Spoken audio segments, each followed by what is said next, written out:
This is video number 4.2। इसमें हम उसी की एक्सटेंशन है actually, proof of Gauss law की ही। इसमें हम डिस्कशन करने वाले हैं थोड़ी, जो न्यूमेरिकल्स में भी हमारी हेल्प करेगी। Discussion on Gauss law actually. ठीक है, तो इसमें क्या बात करने वाले हैं, मैं एक एक पॉइंट डिस्कस करता जाऊंगा। मैंने एक स्क्रीन ली हुआ, शॉट लिया हुआ है, उसको आप देखो ज़रा ध्यान से।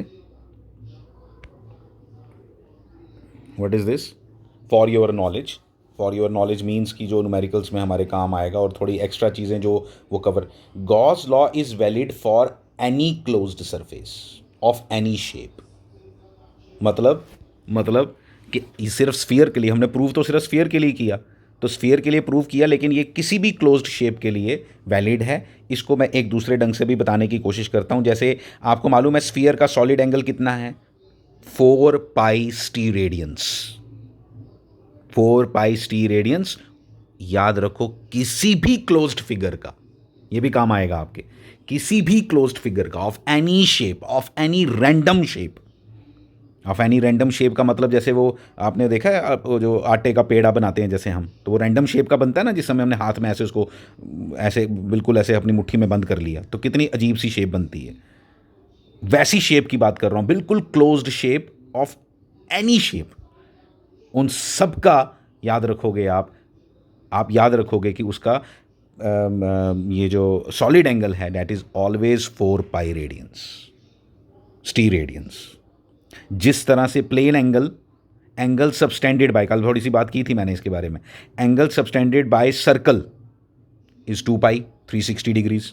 Similarly it is not only for circle, it is for any closed figure, any closed figure of any random shape, it always subtends an angle of 360 degrees at center। ठीक है, उसी तरह से जो गॉस लॉ हमने लिखा, क्या लिखा था हमने गॉस लॉ के बारे में, कि जो फ्लक्स है वो किसके बराबर होगा? Q upon epsilon not. उसमें हमने प्रूफ किससे किया? स्फीयर से किया, लेकिन स्फीयर की जगह कुछ और भी होता तो भी ये वैलिड था। If net charge, next point लिख रहा हूं, क्या? If the net charge enclosed by a closed surface is zero. अगर नेट चार्ज इनक्लोज कितना कर रहा हो कोई एक close surface, zero, then flux through it is also zero, 100%। ये सिंपल फॉर्मूला यही है।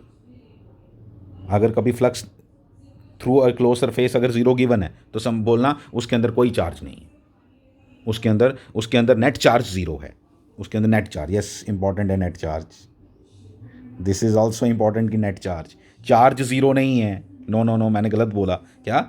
नेट चार्ज जीरो है। हो सकता है उस क्लोज्ड फिगर के अंदर, उस क्लोज सरफेस के अंदर एक पॉजिटिव चार्ज हो, एक नेगेटिव चार्ज हो, सेम वैल्यू का, तो नेट कितना हो गया? जीरो। तो हम ये नहीं ना बोल सकते उसके अंदर चार्ज नहीं है, उसके अंदर चार्ज है, लेकिन नेट चार्ज जीरो है, इसलिए फ्लक्स क्या होगा? Flux through it is zero. आ गया सेकेंड पॉइंट भी क्लियर। थर्ड पॉइंट बात करते हैं, the net flux through a close surface due to a charge lying outside the close surface. ये इंपॉर्टेंट पॉइंट है बहुत। देखो क्या बात करने वाला हूं, कि अगर कोई एक क्लोज्ड सरफेस है, अगर कोई एक क्लोज्ड सरफेस है ऐसा, फॉर एग्जांपल ऐसा, ठीक है, और चार्ज इधर पड़ा है बाहर, तो इसके कारण इसमें चार्ज कितना होगा? इसके कारण इसके अंदर फ्लक्स कितना होगा? Flux through it, flux through this closed surface due to this charge which is lying, due to this charge which is lying outside will be zero.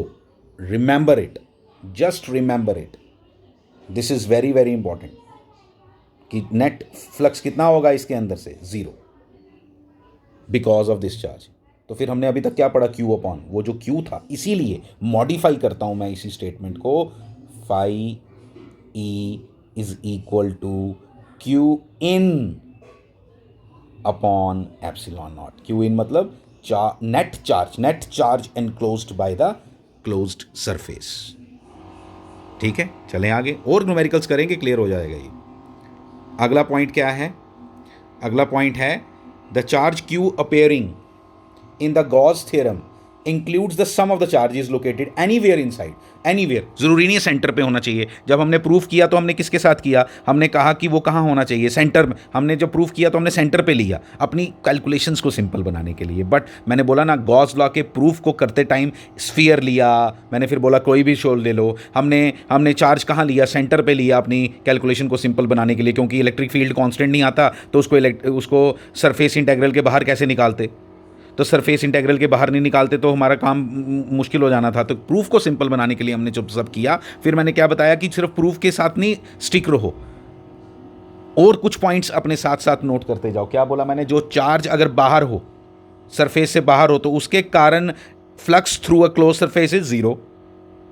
फिर इसका मतलब मॉडिफाई कर दिया हमने कि phi E is equal to क्या लिख दिया, क्यू अपॉन एप्सिलॉन नॉट, नहीं Q in upon epsilon naught. फिर एक और बात क्या बोली यहाँ पे, the charge Q appearing in Gauss theorem include sum of the charges located anywhere, anywhere वो जरूरी नहीं है सिर्फ वहीं, आपको बता देता हूं वो कहीं पे भी हों, वो कहीं पे भी हों। ये आपका कोई भी ऐसा रैंडम क्लोज शेप 3D में, ये 2D बनता है यहाँ 3D में, यहाँ हो, यहाँ हो, यहाँ हो, यहाँ हो, कहीं पे भी हो। जैसे मैंने ये लिख दिया ना, मैं आपको एक सिंपल बात बताता हूँ। मान लो ये Q1, मान लो ये Q2, मान लो ये माइनस Q3, मान लो ये प्लस Q4, मान लो ये प्लस Q5, मान लो ये माइनस Q6, मान लो ये माइनस Q7। अब मैं बोलूँ net flux through this, net flux through this close surface is equal to, देखो कितना इजी है, Q1 plus Q2 minus Q3 plus Q4 upon epsilon naught. बाहर वाले नहीं लेने, जो इसके अंदर हैं वो कहीं पे भी हों, वो मैटर नहीं करेगा। ठीक है, इतनी सी बात बतानी थी, इंपॉर्टेंट है ये। आप देखो इसके आगे, the electric field E appearing in Gauss theorem, जो E आता है ना गॉस थ्योरम में, E ये देखो ना, ये नहीं था E, ये है गॉस थ्योरम, ऐसे याद रखनी है आपने। ये देखो फटाफट लिखेंगे, equal to Q in modify किया अपॉन, ठीक है। वो कह रहा है इसके बारे में बात कर रहा है, इस E के बारे में जो आपने गॉस थ्योरम में E लिखा, उसकी कहानी क्या है। The electric field E appearing in the Gauss theorem is due to all the charges. जो इलेक्ट्रिक फील्ड है वो सबकी वजह से होगा, वो बाहर वाले चार्जेस की वजह से भी होगा, अंदर वाले चार्जेस की वजह से भी होगा, both inside and outside the closed surface. However, the charge Q appearing in the theorem is only contained within the surface. ठीक है, तो जो Q है वो सिर्फ अंदर की बात कर रहा है, लेकिन जो इलेक्ट्रिक फील्ड सरफेस के ऊपर आएगा वो बाहर वालों की वजह से भी आएगा और अंदर वालों, ये कंफ्यूजन होती है इससे। This is a important point, इसको नोट करके अच्छे से दिमाग में रखो। कॉपियां बड़ी बना ली तुमने, दिमाग बनाओ। आगे चलें। Gauss theorem is based on the inverse square dependence of distance content. हाँ, क्या गॉस थ्योरम वो कह रहा है सिर्फ इधर नहीं लगता, इस पॉइंट में पता क्या कह रहा है कि गॉस थ्योरम सिर्फ इधर कूलम्स लॉ में नहीं लगती। ये जो भी ऐसा लॉ जो इनवर्स स्क्वायर लॉ फॉलो करता है, यानी कि जिसके डिनोमिनेटर में आर स्क्वायर आता है फोर्स के फॉर्मूले में, वहां पे गॉस लॉ एप्लीकेबल है। फिर आगे बढ़े, फॉर द मीडियम, ये भी इंटरेस्टिंग पॉइंट है। नॉर्मली आप क्या लिखा था आपने, Q upon epsilon not formula लिखा था, क्यू इन। अगर मीडियम एयर ना हो, मीडियम अगर फ्री स्पेस ना हो, वैक्यूम और एयर ना हो, तो फिर के लो। के क्या होता है, के क्या होता है, रिलेटिव परमिटिविटी। बात की है आपके साथ, करनी और ज़्यादा है अभी आगे जाके, लेकिन एक मॉडिफाई आएगा, वो तो आएगा ही आएगा। तुमने जर्नल फार्मूला क्या बोलना, तुम्हें कोई आज के बाद बोले तो मैं बताता हूँ तुम्हें क्या। ये के वो नहीं है, के की जगह तुम पता क्या लिखो, मैं बताता हूँ तुम्हें, के मत लिखो। ये के नहीं है बेसिकली, ये जो इसने भी लिखा है ना यहाँ पे, ये के नहीं है, ये है कापा। ये कापा भी एक ग्रीक लेटर है जो के जैसा दिखता है, ठीक है। तो अभी तुम कंफ्यूज हो जाओगे, मैं तुम्हें मॉडिफाई करके देता हूँ। तुम अपनी कॉपी पे ये वाले पॉइंट को इस तरह से लिखना, मैं बताता हूँ। तुम इसको लिखना phi E equal to for any medium. पहले हम किसके लिए पढ़ते हैं, फ्री स्पेस के लिए, जनरली फ्री स्पेस के लिए चलता है, लेकिन थोड़ी सी कभी हो सकता है छोटी सी बात कोई ऐड कर दे न्यूमेरिकल वाला, तो क्या बोलेंगे, phi E is equal to Q in upon epsilon. What is epsilon? What is epsilon? Epsilon is permittivity of any medium. Permittivity of any medium. लेकिन आपको मैंने बताया था कि परमिटिविटी ऑफ एनी मीडियम इस तरह से नहीं देते कि इसकी परमिटिविटी इतनी है। सिर्फ परमिटिविटी किसकी दी जाती है आपको, फ्री स्पेस की, जिसको हम एप्सिलॉन नॉट से लिखते हैं, और वो 8.85 इंटू 10⁻⁻12 करके वो वैल्यू है उसकी।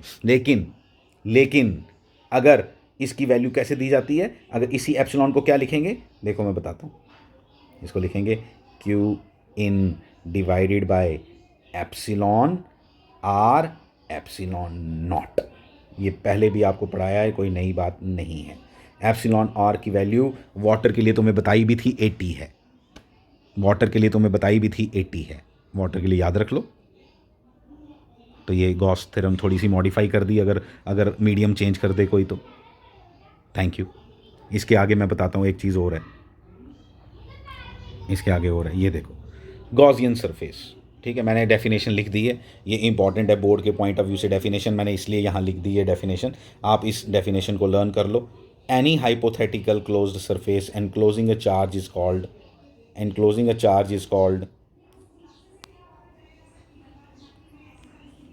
enclosing a charge is called Gaussian surface of that charge।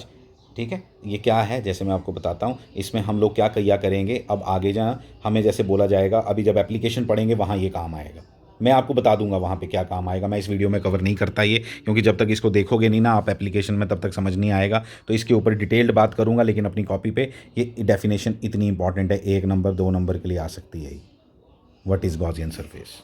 ठीक है, इतनी डेफिनेशन जो इधर डिफरेंट फॉन्ट में लिखी है उतनी अपनी कॉपी पे लिख के रख लो, बोर्ड के पॉइंट ऑफ व्यू से इंपॉर्टेंट है। Thank you.